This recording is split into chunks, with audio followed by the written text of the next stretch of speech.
Now, Dr. Ruth Briant-Jones is a medical doctor and coach with a passion for working with people to enhance their lives through lifestyle change and through teaching them to harness their limitless potential. She's had a varied career today, serving 12 years in the RAF, working in training and development as well as medicine. Been a personal trainer and further education teacher. She's a vision now to ignite the spark within all of us.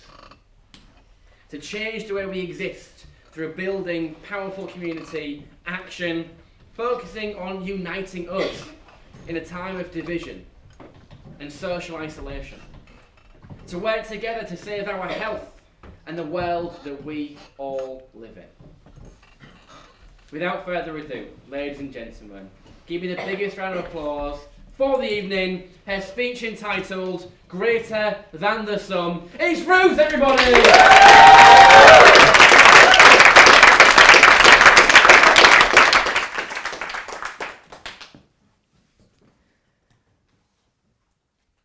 My dad once told me that I was born to change the world. He was wrong. I left the Air Force last year, and it's been quite a difficult experience transitioning from military life to civilian life. And I've thought about it quite a lot as to why that is, why it's so different. And I think it's because of how the military is. You share a uniform, but you also share a purpose, a set of values that cut through the normal stuff. Religion, culture, background, sexuality.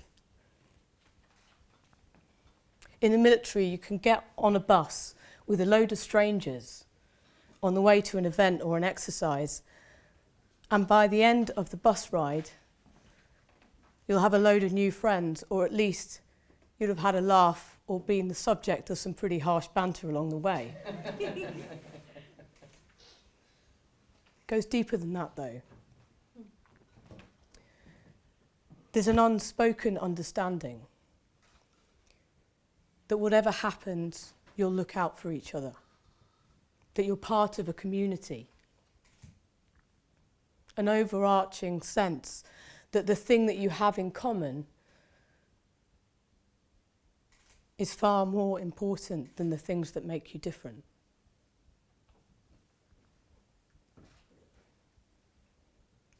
To be honest, that sense of shared purpose, it's something that I've really missed since I've left.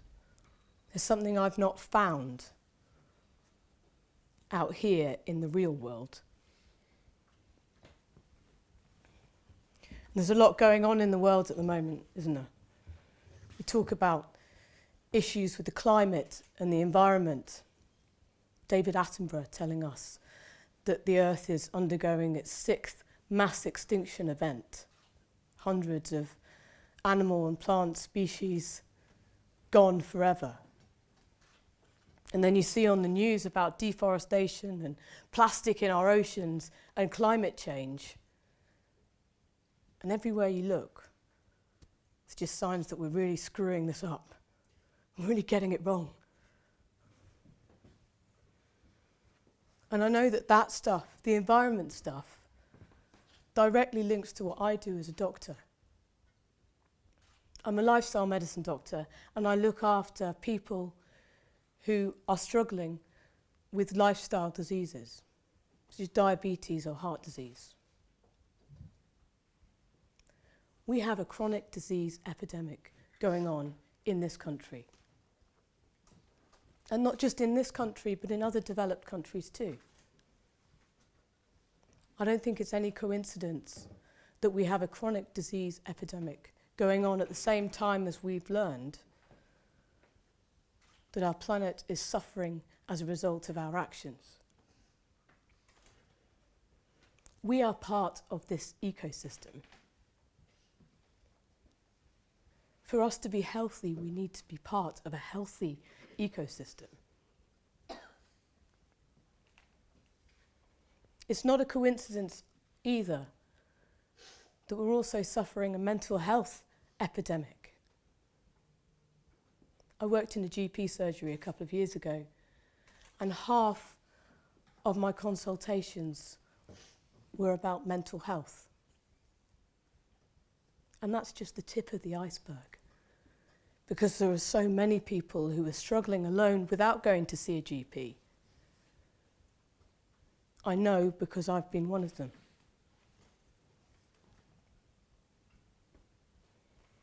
Why? Why are we suffering from a chronic health epidemic, a mental health epidemic? There's loads of reasons, and poor diet and lifestyle definitely factor into that. But one that keeps popping up with my patients and also with my life coaching clients is that of social isolation. We've created a way of being that isolates us. Social media, the internet, television, wonderful, powerful mediums through which we see the world, experience art, share our ideas and stories. But the way that we do that through a screen, it's isolating. The best connections that I've had have been in person, face to face, holding hands with my patients at the bedside, sharing a vulnerable space with my loved ones, standing here speaking, making eye contact with the people in the audience. Is it any wonder, with all of this isolation, that we've seen a rise in hate speech and extremism and intolerance? The more we separate ourselves from the world around us, the more divided we become.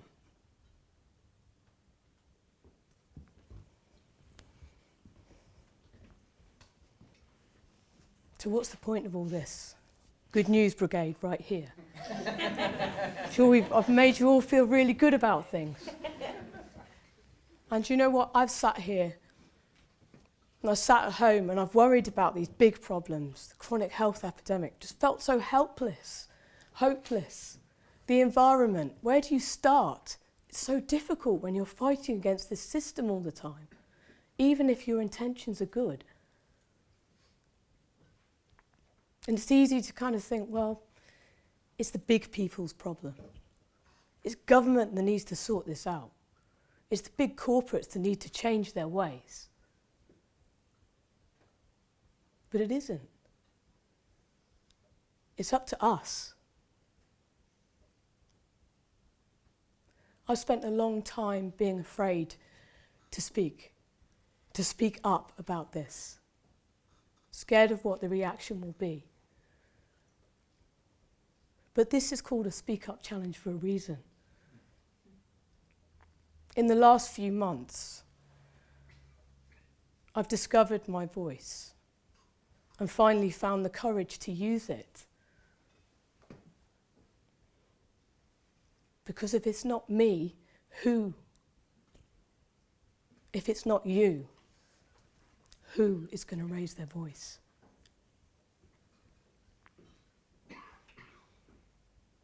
So I've thought about it, and I wanted to create something that would give us that sense of shared purpose that I know and love, and know that works from my time in the military. I want to create a social movement, and I'm calling it SOME. It's a movement for people like us who want to be a part of a more healthy, connected, tolerant society. And that all sounds like big words, and how the hell are we supposed to do anything about those words?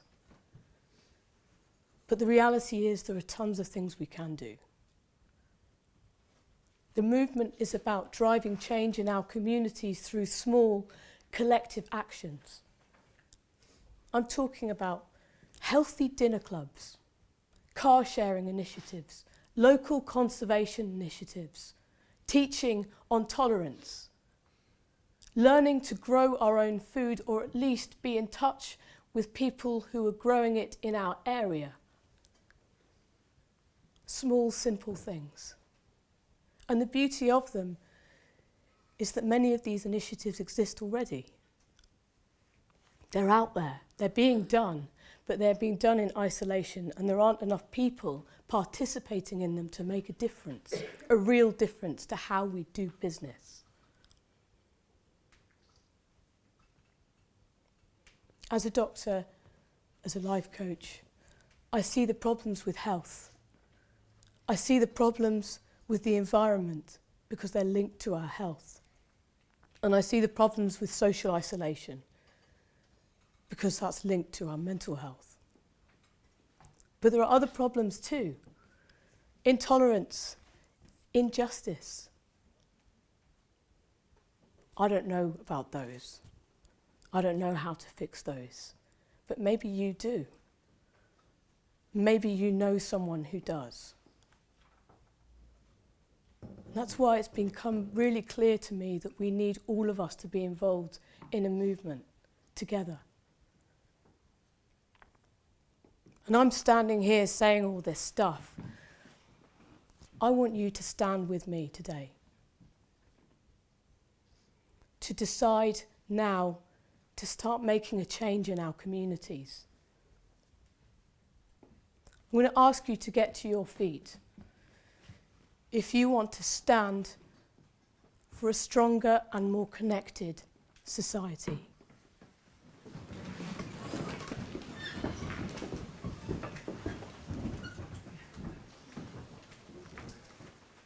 I could ask the next question, but you're already all standing. Stay standing. If you want to be part of a movement that sustains our environment so that we have something to pass on to our children and the generations after.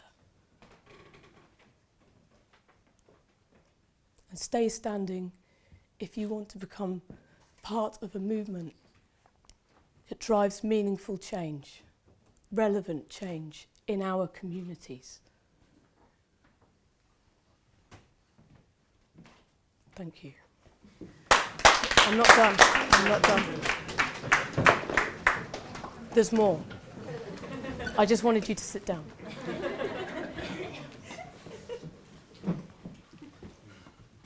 Imagine if we could be the generation that history writes kindly about.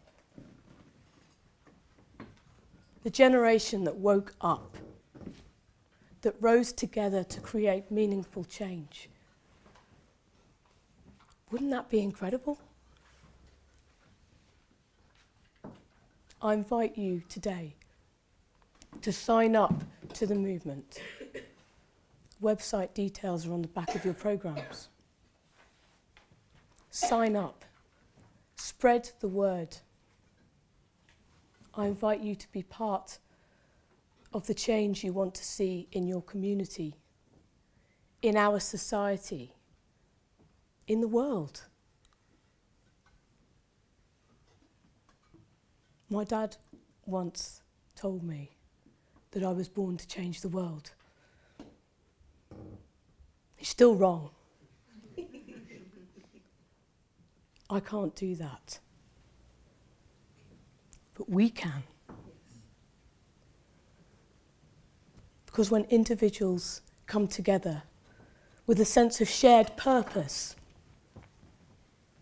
honouring our shared humanity above everything else, we can create something that is greater than the sum of us.